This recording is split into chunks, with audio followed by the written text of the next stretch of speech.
Sosok Rizky bocah SD yang gagalkan aksi 3 orang jambret. Keberadaan bocah 12 tahun asal Lampung ini patut diacungi jempol. Bukan tanpa sebab, bocah tersebut nekat melawan jambret yang merampas handphone miliknya. Warga Jalan Ridwan Rais, Gang Ainang, Kalibalok, Kencana, Kedamaian, Medan Lampung itu menarik tangan jambret hingga handphone yang dirampas oleh pelaku jatuh. Namun sayang, pelaku akhirnya tetap bisa melarikan diri meski sempat ditarik oleh korban. Insiden itu terjadi pada Jumat 20 Oktober 2023 sekitar pukul 2.30 waktu Indonesia bagian Barat dan sempat terekam CCTV hingga viral di media sosial. Diketahui, bocah SD yang pemberani itu bernama Rizky 12 tahun yang kini masih duduk di bangku kelas 6 SD. Rizky mengaku ketika itu dirinya sebenarnya merasa takut, namun dirinya ingin mengambil handphone miliknya. Hal ini disampaikan orang tua korban Raffi.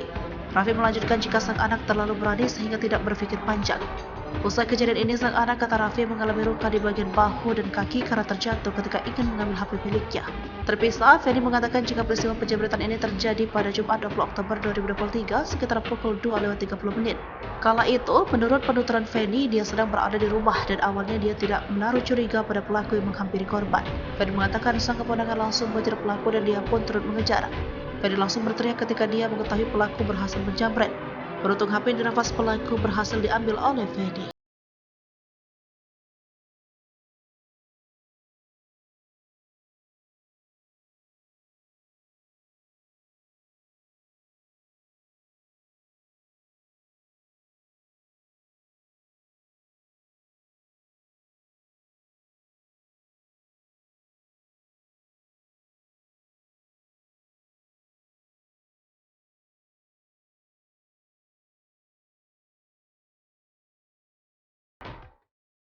Download Tribun X sekarang, menghadirkan lokal menjadi Indonesia.